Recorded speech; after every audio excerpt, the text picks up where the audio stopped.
Shabbat Shalom, amada familia en Cristo. Les saludamos una vez más en el nombre del Señor, invitándoles a que participen con nosotros cada sábado a partir de las 10:30 de la mañana. Nos estamos dando cita en 2961 University Boulevard North, código postal 3211. Para más información puede comunicarse con nosotros al 904-329-6391. La vez anterior hablábamos acerca de la simbología de los números en la escatología bíblica, particularmente en el libro de Apocalipsis. En esta ocasión seguimos en el libro de Apocalipsis, pero en el capítulo 10, versículos 1 y 2. Estos versículos para mí son especiales, me llaman particularmente la atención, los veo como una curiosidad bíblica. Por supuesto, no es una doctrina bíblica como tal, es solamente una percepción y una interpretación basada en estudios amplios que hemos hecho del libro de Apocalipsis y también de la historia, sobre todo de la historia de la localidad que tiene que ver con la predicación del Evangelio.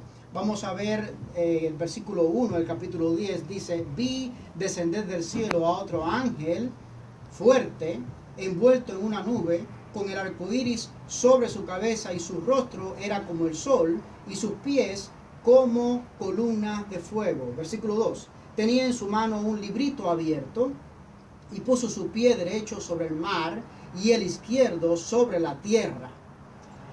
Creemos que este versículo está hablando acerca del descubrimiento de América. Es cierto que los conquistadores europeos, particularmente los españoles, aunque después el estado de la Florida y por extensión el resto de los Estados Unidos y de las tres Américas, tuvieron incidencia de los franceses y luego entonces finalmente de los ingleses, pero los primeros que descubrieron América, la primera costa de los Estados Unidos de Norteamérica, fueron los españoles. No de balde este estado en que vivimos, la Florida, el nombre es Florida porque vieron una vegetación exuberante, y es por eso que le ponen este nombre a el estado en que vivimos. La primera ciudad fundada por los conquistadores españoles, San Agustín, fue fundada el 8 de septiembre de 1565, hace más de 450 años. El que lo fundó era un señor llamado Pedro Menéndez de Avilés. ¿Por qué creemos que estos dos versículos se refieren al descubrimiento de América?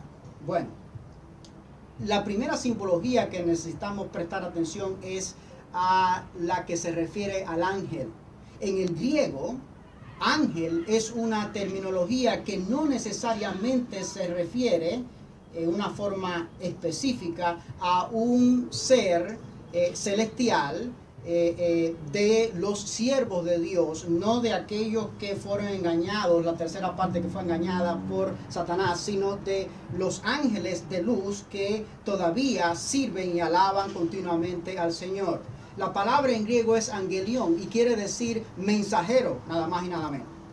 El versículo 2 contiene elementos que nos llaman también la atención. Dice que este ángel, que es muy fuerte, muy poderoso, tiene un librito abierto.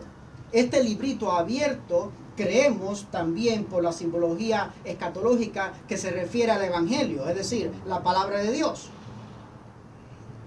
Y cuando dice que el pie derecho, dice que pone el pie derecho sobre aguas, sobre el mar, más adelante, apenas 7 capítulos más adelante, en el mismo libro de Apocalipsis, capítulo 17, versículo 15, dice el revelador Juan: mas dijo también, las aguas que has visto donde la ramera se sienta son pueblos, muchedumbres, naciones y lenguas.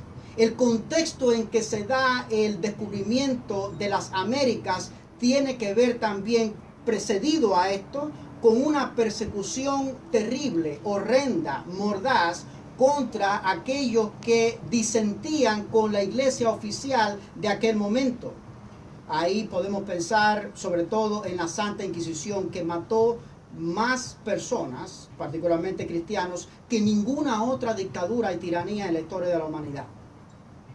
Vienen los conquistadores, salen de Europa, las muchas aguas, como vimos en el capítulo 17, versículo 15, se refiere a pueblos, naciones, es decir, aguas o mares o masa de agua, sencillamente en el lenguaje escatológico se refiere a lugares densamente poblados. Y si esto es cierto, entonces tendríamos que inferir que desierto o tierra seca se va a referir a lo contrario, es decir, a lugares no tan densamente poblados. Es decir, dice el versículo 2 del capítulo 10 de Apocalipsis que puso su pie derecho sobre el mar, lugar densamente poblado. ¿Cuál era el lugar densamente poblado? ¿Cuál era el mundo conocido hasta aquel entonces? Europa. Ya estaba encaminándose a Europa a la industrialización en aquel entonces, o por lo menos a mayor desarrollo de lo que había en el resto del mundo. Y dice que pone el pie izquierdo sobre tierra seca. Entonces, amados hermanos, podemos inferir, por supuesto, no si disentimos o si estamos de acuerdo con esta interpretación, no quiere decir que vamos a ser salvos, que no vamos a ser salvos, o que es una cuestión importante. Es solo una curiosidad bíblica que me parece a mí que valdría la pena comunicarles a ustedes, con el objetivo de precisamente inspirarlos a que ustedes también escudriñen por ustedes mismos la palabra de Dios. Un abrazo, bendiciones, Maranata.